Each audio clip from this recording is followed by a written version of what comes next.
So let's explore this from a few other angles. We have these other angles set up and see how we might solve different poses based on these simple steps that I've set up here. So this is our 3/4 top view. And let's back up to, we did our step 6, that was our side plane. So now it's eye sockets. One cut, so there's our drop back. Maybe in this view I could just parallel it over there. Are you a visor guy or gal? Or do you want to have something more specific and kind of working towards those 3 planes? Normally I would just do this 3 plane. Maybe I'll try that on the next one, show you how you could just jump to that one. Do you want to see, I would like to see how that integrates into the forehead. Makes sense to me that whatever's happening in the socket would be a direct reflection into the forehead. I can see it in the light shapes. Maybe it would be good to start thinking about light instead of something that you would copy to produce a proximity to your reference, as always instead representing plane change. So the only reason you're seeing light and shadow at all is because surface is changing. That's a good way to put the emphasis back on what we're doing here. But if you want to be really good at light and shadow, understand what you're lighting instead of just copying the light source. That was a tough lesson for me. A tough lesson because I started drawing in classes where you would walk in, there would be a 3/4 light source, there would be a model, and you would map the light and shadow differences, and in the process become wholly dependent on a specific light source, on there being a model, and then when the light breaks or the model doesn't come, kind of out of luck. So if you can supplement or backfill that experience with this, it just helps not only for interpretation, but for invention. Let's do now the keystone. Keystone, and it's just taking the inspiration from the pose, but not yet copying or trying to find our model's likeness. So what's happening with the nose in this one? So is this gonna be the same where I would try to use the point of the nose and then get an underplane? No. So this is gonna be a little bit different. When we're underneath the nose, I would always start with the base, find the top of the cartilage, and then connect that back to get the trapezoid shape. When the head is looking down, the cartilage or the end of the nose will sometimes, well, often and always drop below the base. So you have to show a slightly different box there. So let's, instead of putting that above, drop it to here below. And so what I'm doing is I'm sighting it, and I'm even saying, well, yeah, that almost goes right past my contour. So that I'm having to just use observational methods to find that. But then you could still go back to your steps. So keystone, 2 lines, tip of the nose.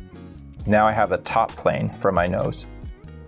Don't worry about the specifics, just get it working to that stage. Corner, the keystone, drops back. Now I have a plane agreement between the nose and the sockets. And then instead of seeing under, this is gonna have to come back and up. All right, so that I'm gonna see the tip of the nose below the base, which means you don't have to worry about a bottom plane. So these lines, just point out kind of a technical thing. All of these lines, here's a common issue I see with noses. The most common issue is that this line always goes to here, right? No matter what I say. I sometimes wonder if that's like an anime nose, if the anime nose is like triangular, or if the depiction of that area of the anime face as flatter and with a kind of a sharper design makes us more attuned to that as a shape or a look. But the effect it has on a perspective drawing is it kind of lifts the nose off the face. So what's really important for the kind of the set of this perspective, like the nose as perspective, is that you drop it back and then build a form intersection. You have to build the continuity of the form with the primary one, or what it's on top of first before anything. So this is important. Now I get those same planes. So front of face, side of nose, top of nose, right, front of face. Make it simple. Tip of the nose always goes down when you're above the head. Let's get that cheek to have a bit more of a overlap. So I'm going to push this T here. You don't have to make that whole disc form if you don't want. Sometimes what I'll do, right, because here we did that Loomis rhythm, but you can't really do that for the other side because you don't see that ear. My teacher used to talk about this as mirroring, where on a symmetrical form I could just like think of that segment and kind of pull it across. So this section of curve now I would just put here. It doesn't have to create that whole rhythmic connection because I've already kind of done that for this side. but that way it just kind of helps substitute a symmetrical contour for that side. Now let's look at the mouth. I can definitely see that this feels like it's projecting, right? That there'd be the potential to eat bread there. So here's the top of my chin. Remember, that's the second third. Now let's loosely lay in a denture sphere. I've heard it described any number of ways. Denture sphere, tooth cylinder. The basic idea is that you know that the teeth sit on an orbit and add to a form of the face. Now what I will do here is let's rethink our center line. So you could still see my center line. That's step 3 back here. That has to change for the teeth because this shows that that plane would be flat. So this would be a good moment to reconsider that. So your denture sphere as a simple volume would probably need to be more like that, because now that form is having to journey or move across that. So this is what I mean by in between my stages, I sometimes pause and then think about the form and the surface I'm making. Like maybe I'm interested in kind of taking this proportion line, which are the separation of the lips, and I like thinking about how it would move across that denture sphere. I'm not trying to make him feel like he's smiling, but that would actually be the surface of the bite, right? The teeth would be projecting forward and moving back in the space of the skull. So then last would just be chin. For now, what I think is best is a little egg that's horizontal, that just fits in that compartment. It just does the same thing. It makes me rethink my center line as something that pops forward, right? That shows that there's a contribution of another perspective in there. And now I have kind of a basic face molded out that I could knock back, turn the opacity down and really start to dig into the features and how the eyes and the nostril and all that live. So that won't be done. Let's try this on another view. Let's try it from this under view. This is a common question or difficulty where we have that nose really high up. So this one I promised you I would try a more direct socket. So let's try that on this one. Instead of doing my big Cyclops plane, I'm going to just look for my 3. Oh, and then also, I committed a horrible trespass.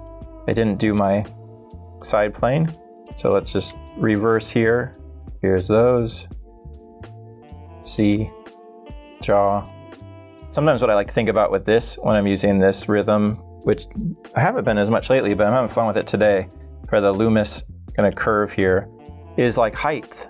Like maybe I make it really high and that feels more feminine, or maybe I make it lower and it feels more masculine or broader through the cheek there. So that you can play with that, right? All of this is just, suggested like vertice, like we discussed for the games earlier. I think that happens in Mass Effect too, where you can customize your shepherd at the beginning of the game. So that's our underplane. The other thing here is, that if you make that higher, like there's all these kind of aesthetic implications of that too. Like I used to enjoy reading books on forensic illustration when I was in undergrad, and I read stories about how, in the early 1900s, women would remove their back molars in an effort to achieve that aesthetic of that higher looking cheekbone. But the result would be, it's not that the cheekbone got any higher, it's that you increase the depth of this cavity, right, which suggested that was higher. So point being, you could put that wherever you want. Or you can try to match your model's cheek or plane change for the face there. But once I have my front side, now I'm comfortable stacking something on top. So I already got my planes. This one's kind of turning toward the front. So instead of having my cutback be this, where it's parallel, I think I might flare it a little bit.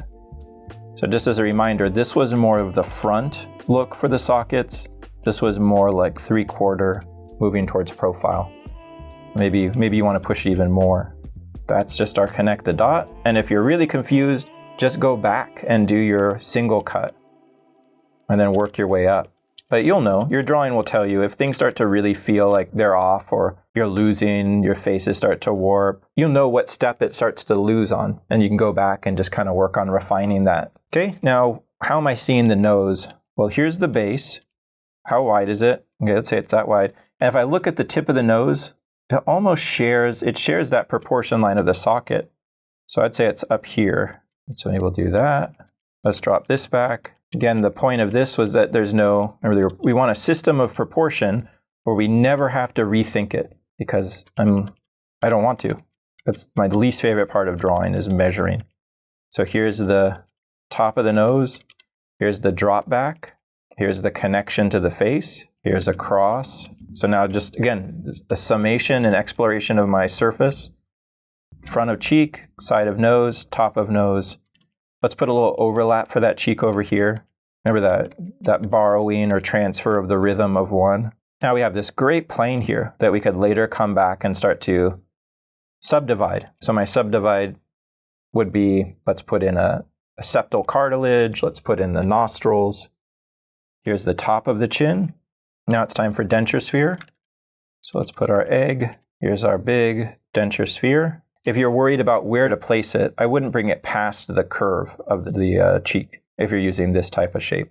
I mean, there's no reason you couldn't, because the teeth would go, the whole structure of the teeth would go back. But I think this part we don't really use much. It's cool.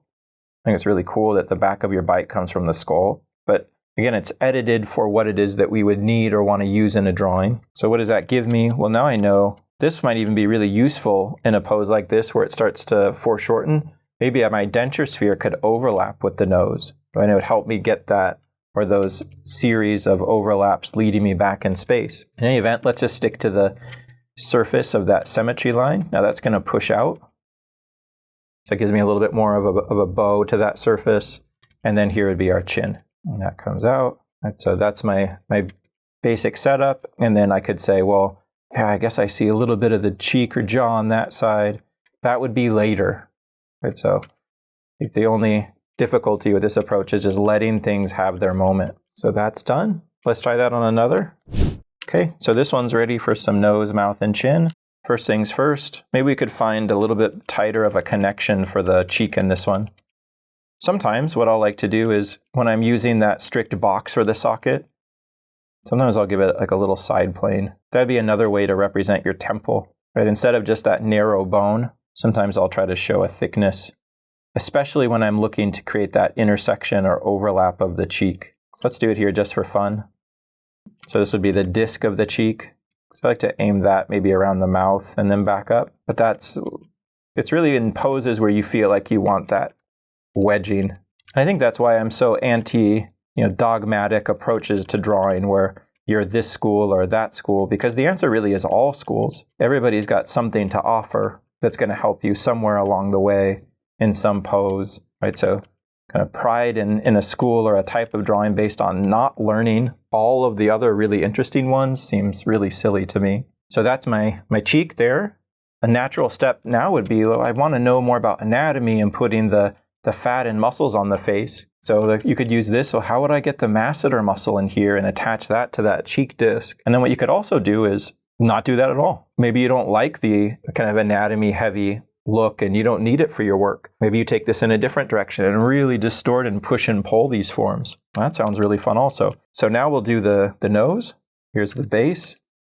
How wide do we want this to be? Let's say maybe there. Where's the tip of the nose? Oh, well, that's crazy. That's like all the way up here, probably even farther. And so that's the trick, right? That the proportions don't change, the features build off the face. That was me connecting the base and its width to the tip of the nose and its width, tip of that cartilage. After that, keystone, connect the dots, bottom of keystone, tip of nose. So here's that. It's your top plane. So what do I have left to do? I just have to secure the nose on the front of the face. So remember, you want to avoid that triangle. You don't want to taper the nose up to get that triangle. See how it starts to warp or distort that section? Anytime I don't put a line that accepts or works with the existing surfaces, your perspective breaks. It doesn't have to be bad, right? I'm not pro always making everything perspective. I think no tan is also awesome, or different styles are also awesome.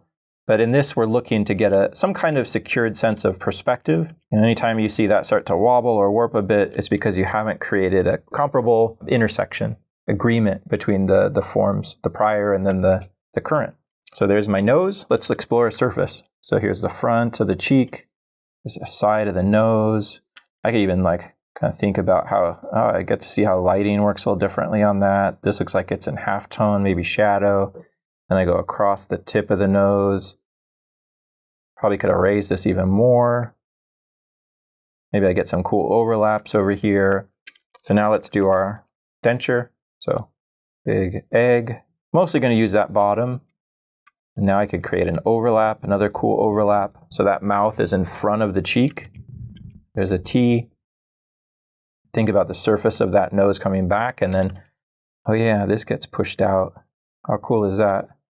So all that structure for your lips and the fat around the lips, the buccal fat, and all the muscles have to live on top of that big collection of rounded bones. And then beneath, we have our chin.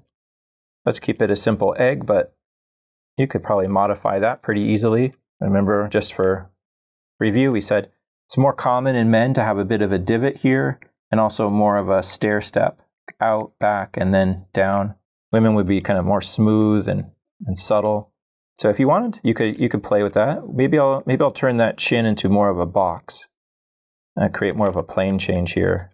Could do the same thing for the mandible, right? Just really have fun kind of breaking this up into smaller and smaller forms. The only thing we didn't add here is, not that you have to, but spiraling that eye socket in so we get this plane, like that plane here, so we could attach that ligament. But that one will be good. That'll be done. We have our ear, we have our side plane, basic features. Let's look at another one. It was pretty similar, but it was slightly less dramatic view. And then, we're also starting to play around a little bit with moving towards the profile in this one. So let's pick up with that nose, base of the nose. So here's the steps: base of the nose, width, find the tip of the nose by siding it relative to other features or its position on the face. Describe its width, drop that back. And I'm not advocating for one universal width of nose, base, and tip or cartilage. But this would be a formula for exploring all kinds of cool noses. Like somebody might have a broader cartilage and relatively narrower base, and you get a broader nose altogether. There's going to be any number of things that you could discover there. Here's the connection to the face, and then keystone to end of cartilage. So that's now we have top plane, side plane, front of cheek, bottom of nose. So I alluded to this being a little bit more profile, but it's not. So just make sure you get it or you have an idea. I mentioned this earlier that for me, profile is a lot about triangles and how they overlap. So sometimes when you have a profile and it's just straight on, it's tempting to just want to do this because, it doesn't have a preference or a lean toward one or the other. I always would push it just for the sake of, I think it's more interesting, but you don't have to do that. So if I were having this or dealing with a pose like this, I would just make a little elliptical decision. It could be mild, but even that's enough to suggest this is the side of the nose, this is the bottom of the nose, that's the front or top of the nose. So profiles aren't so much front side, it's under over, right? So this is a little bit under. I could do the same thing here for like the eyelids. I do this a lot for the eyelids too. So if I have the eyelid out surrounding the eye, I give a little tiny plane underneath. So you feel like you're looking up under the form. And then what do we have left to do here? Well, we could do our denture sphere. So that now maybe that starts to impact the contour. I'm seeing the face come out, nose goes back, comes out here. That's where it ends. Now let's curve this. What that's going to force you to do later is wrap your lips around there. Here's the top of the chin. And then we can make a volume for our chin. Let's clean up this line. Let's darken that. It looked a little wobbly under there.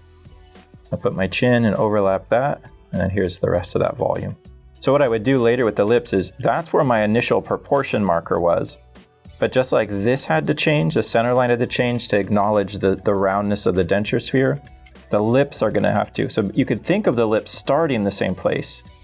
So let's say maybe that's where the corner of the lip would be. But now my inclusion of the lip as a separate form would have to rise and fall with the surface. Right, so that would be more of an accurate kind of perspective proportion line now for where I'd want to build up the lips. Okay, so now we're going to do last couple here. See, a little bit more forced in terms of their position. Let's start back with the same. Top, bottom, base of nose, hairline, in other words, temple, back of skull, cut. So you get our quarters, ear lives back here. I would shave some of that head back for this too. Later, jaw, 2 lines for jaw, rhythm, top of ear, corner of chin. Now, let's do the cut back for our sockets. Here's my 3, center, drop, So a little bit more foreshortened on this side. So let's play around with making that line shorter. So we'd have our forehead coming down into that. And then all of this drops back. So connecting my dots. Here's our forehead dropping back. I think one would be a good step right now is build that T for your cheek, or maybe even get that disc in there. Anytime I have more foreshortening, I like to get more overlaps. So, pulling this up and including that there. So let's play around with thinking through these forms. That goes back, this goes forward. Now let's do our nose. Here's our keystone. Where's tip of nose? Really low, like almost near the lips.